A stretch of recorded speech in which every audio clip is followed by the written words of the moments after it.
Oh, hey there. I don't know if I've ever mentioned this before, but I kind of like Godzilla. Here, I'll prove it.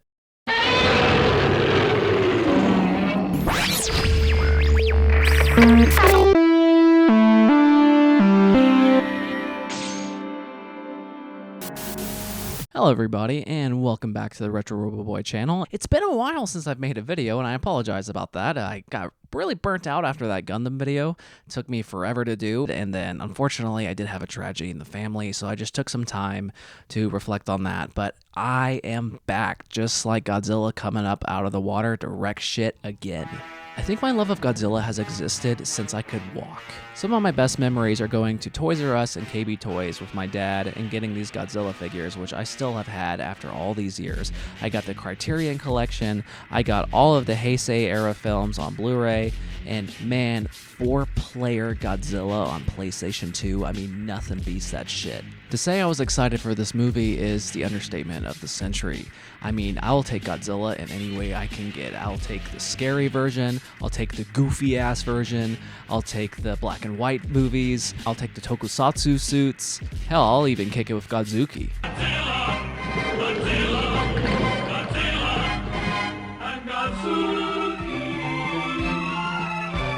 But I'm not going to lie and say that the American legendary Godzilla films haven't been somewhat lukewarm for me. I was super crazy hyped for the American Godzilla remake whenever it came back in 2014. I remember I got all my friends to go see it midnight premiere, and I often refer to it as my Phantom Menace. And what I mean by that is, you know, all those Star Wars fans were so excited for Phantom Menace, and then they went to see it, and it was the most disappointing thing they had ever seen. But it was such a shock that they were disappointed. They kept lying to themselves and saying that they enjoyed it, and it wasn't until the second, the third, the fourth viewing they realized, oh no.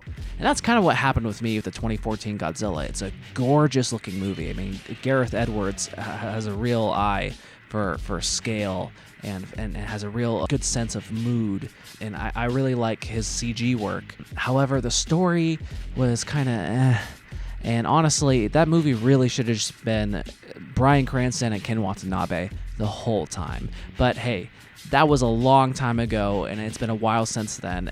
But this ain't no imitation Godzilla. This is the original Japanese Toho Godzilla we got here, the tried and true original monster. And it's been a little while since we've had a Toho Godzilla film, the last one, of course, being 2016's Shin Godzilla, directed by Hideaki Anno, the creator of Evangelion. And before anyone asks, yes, I will get around to reviewing Shin Kamen Rider. I have the whole thing written out. I've just been procrastinating because I didn't like that movie very much. I apologize. Anyways, I, like a lot of other kaiju fans, thought that Shin Godzilla was a great return to form.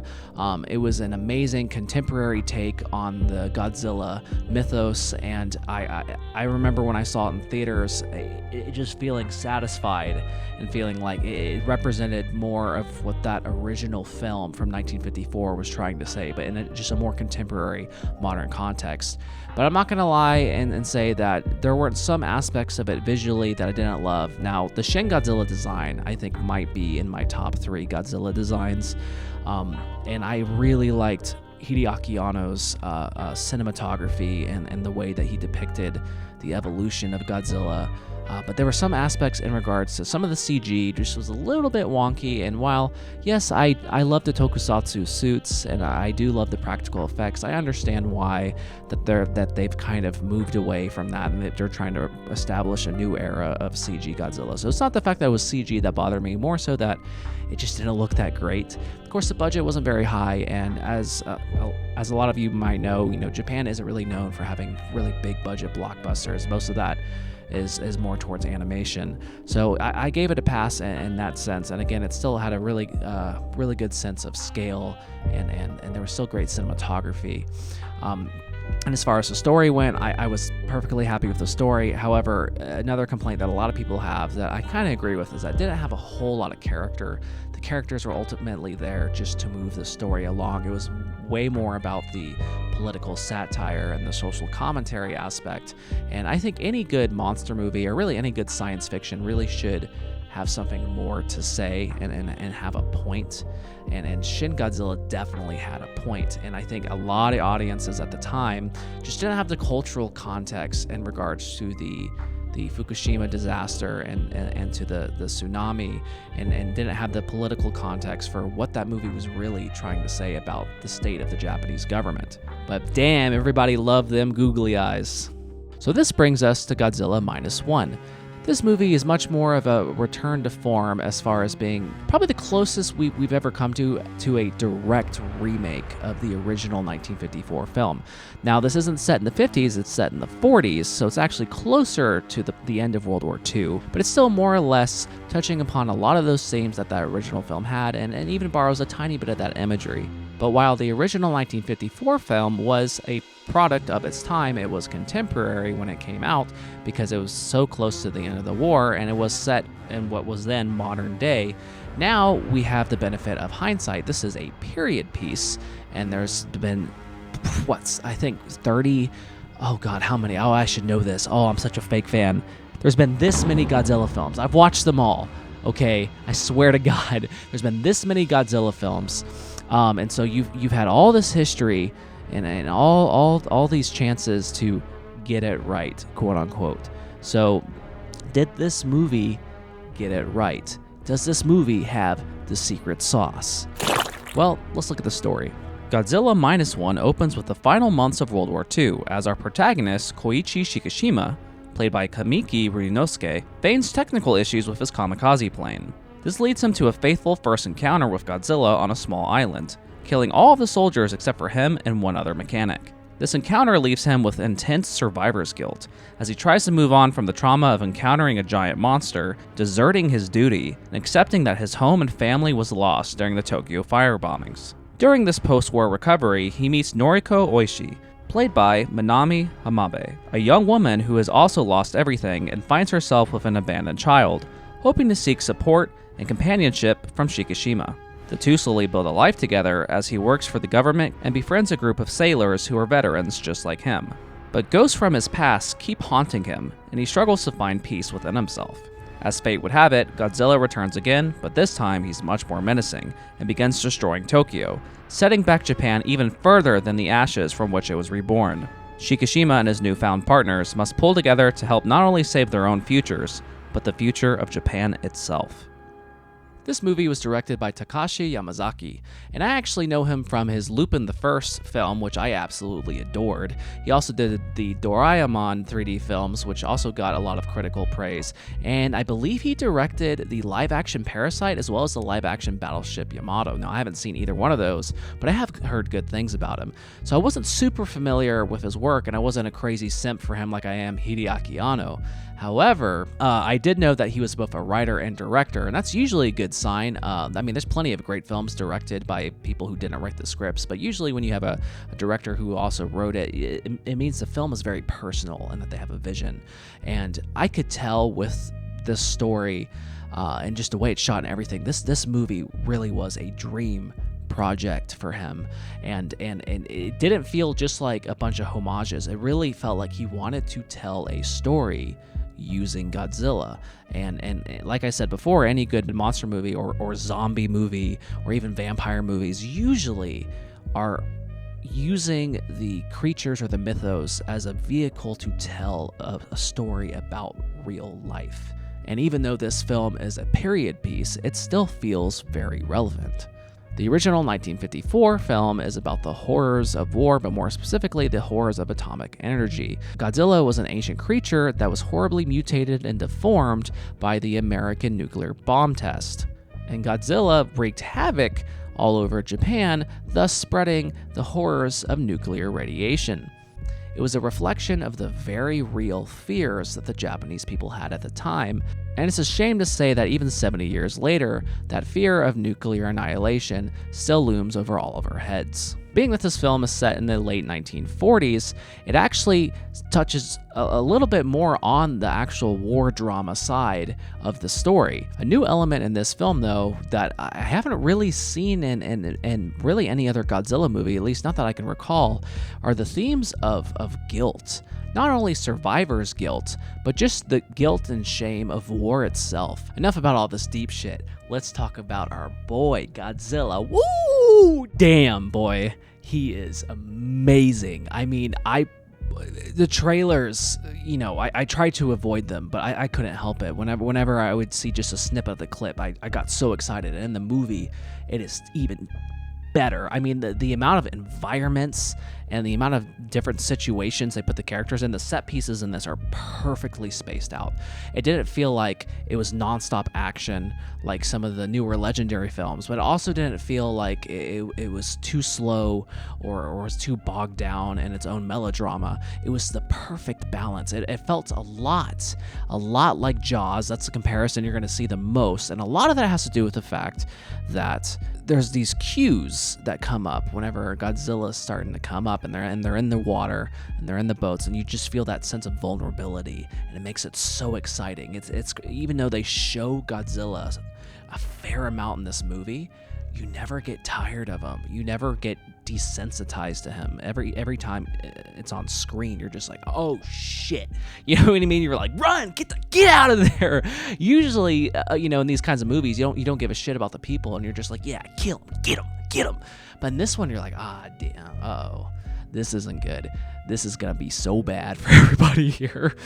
And it's refreshing to have your main event, your creature, feel like it has a lot of weight and significance and have that drama, because if not, why are you even there? I mean, so many of these movies, not to rag on, but the newer Godzilla movies or even Transformers or things like that, eventually you just kind of, your eyes glaze over and you just kind of go numb to all the shit that's happening. But in this, Godzilla was used so intentionally, so perfectly, that you never got bored and you always cared. That is so hard to do. It sounds so simple, but it's something, I think, it's a balance that could be easily thrown off. I mean, Hollywood and Disney and Marvel could take a lot of cues from this movie, but I'm not going to sit here and be like, oh, movies suck nowadays. Like, no, I don't think that's the case, but I do think we do have an oversaturation in these big budget features, and this film does not look even close to 15 million. This looks like it could be 50 million, 70 million, hell, 100 million easily. And that just kind of goes to show that if you put your stock into your story and your characters, it pays off. I mean, it elevates everything else. And what I really loved about the characters in this film is that you really got to know each one and get their motivations. And there weren't too many characters, really only maybe five significant characters that you really needed to follow, and they were, you immediately had empathy for them and their situation. They had a fun dynamic, and what was really smart, I don't know if this was done intentionally or if they had an international audience in mind when writing this. The characters, a lot of them have nicknames. Like, you have the smart scientist guy, they call him Doc. You have the younger person who's so wet behind the ears, they call him Kid. And that really helped give them more character traits and turn more character. It made them a little bit more memorable. You kind of just felt like it was you and the boys, you know what I'm saying? Like, you kind of felt like you were part of the crew on that boat and you got to know everybody. And that is just so cool to have a Godzilla movie where you care about the people. You don't want them to get hurt. You want them to fight and save the day. And it had that, midway arc. I don't want to spoil, I don't give too much away, but it had that midpoint where, shit hit the fan. And just when things were going right for this guy, you're just like, oh no. and the scene, Shin Godzilla made a name for itself by having that incredible atomic breath scene that everyone will remember forever, and it had that beautiful orchestral score. I don't know if this movie topped it, but it's one hell of an argument to say that they did. I'm not going to say what he does. If you've seen it, you know what he did. But damn, I mean, if this shit was real, we'd be so fucked. It's not even funny. And I gotta mention, man, that little girl in this movie is so precious. And like, usually when the kids are in movies, I'm really annoyed by them. But every time this girl started crying, I literally just started tearing up. I'm not afraid to admit it. I cried like 3 times during this movie.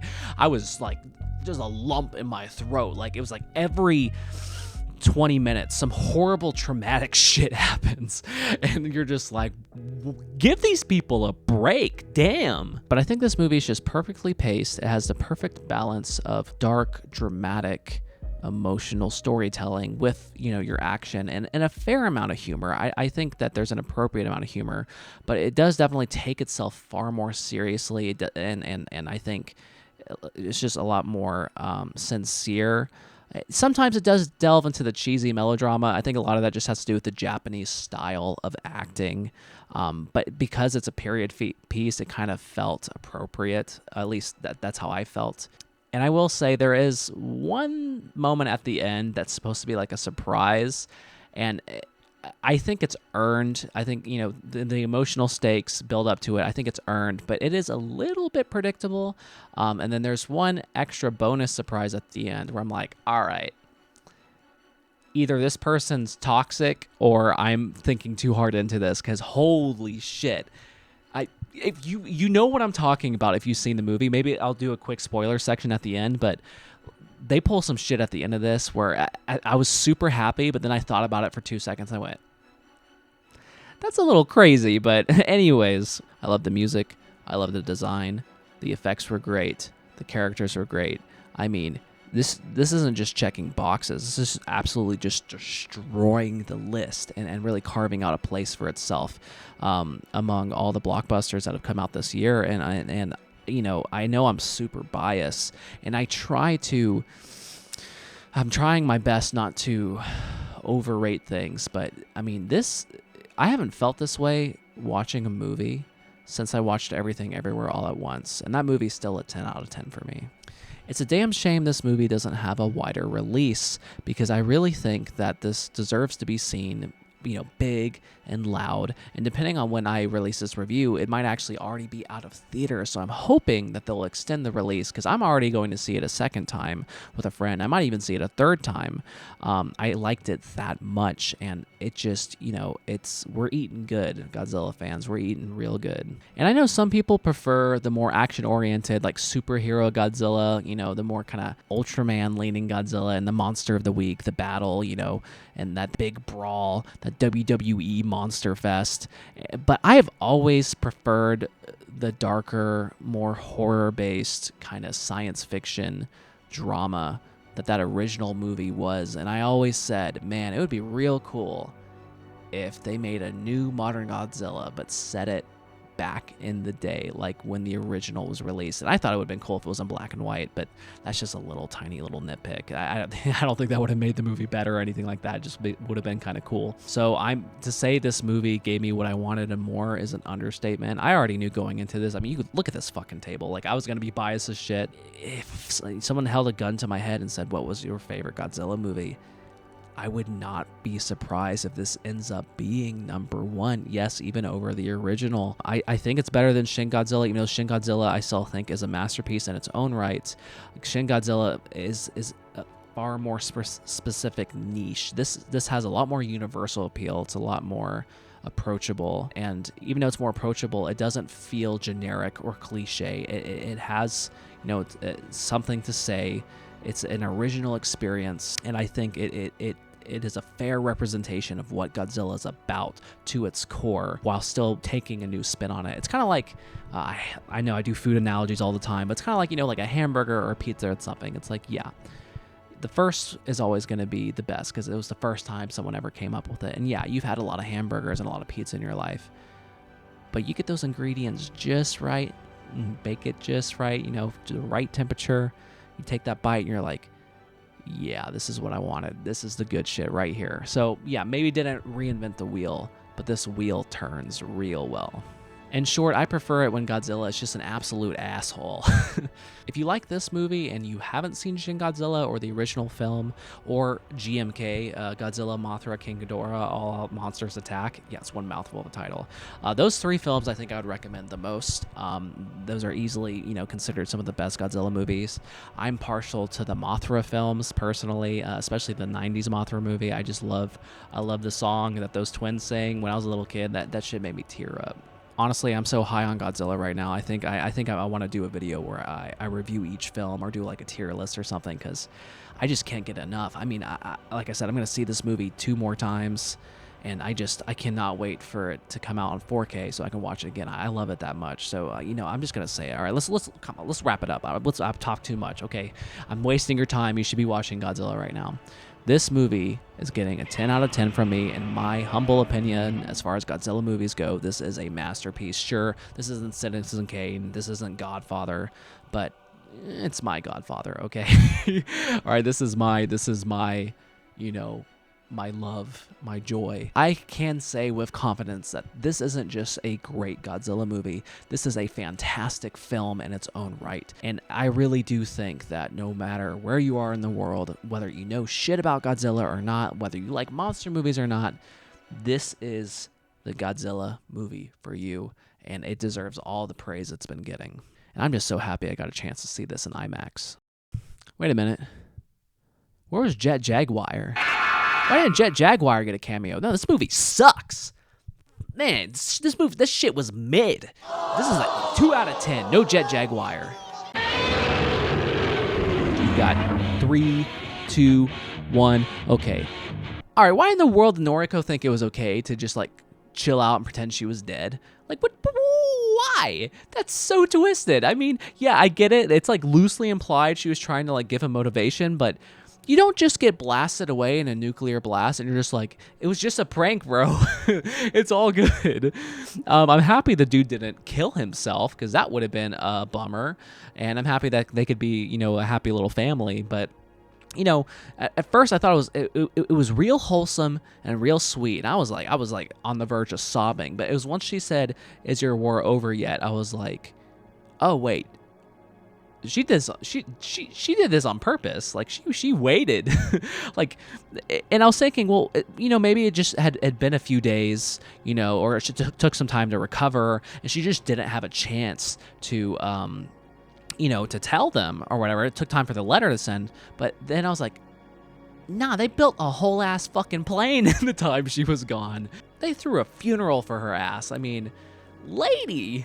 I mean, I'm just joking. Maybe I'm being a little too rough on her. I mean, I've never been blasted by a giant lizard nuke, and even I still sleep for 3 weeks at a time. Also, that ejector seat scene, even though I knew it was coming, I mean, literally the dude was like, oh yeah, and right here we have a button that does, and then they cut it off, and then at the end they have a flashback, like anime style flash, like Naruto flashback, where he's like, oh, this is where you hit the ejector seat. Like, we all knew that was coming, but it was just such a hype moment. I still cried. It felt earned. Like, I don't care if it's cliche. I don't care if it's cheesy or whatever.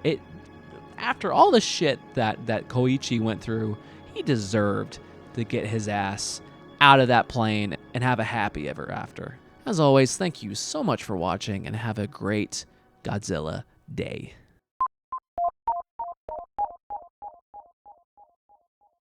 完全に逃げ遅れた。来てる、ゴジラ来てるって。おおおおおお。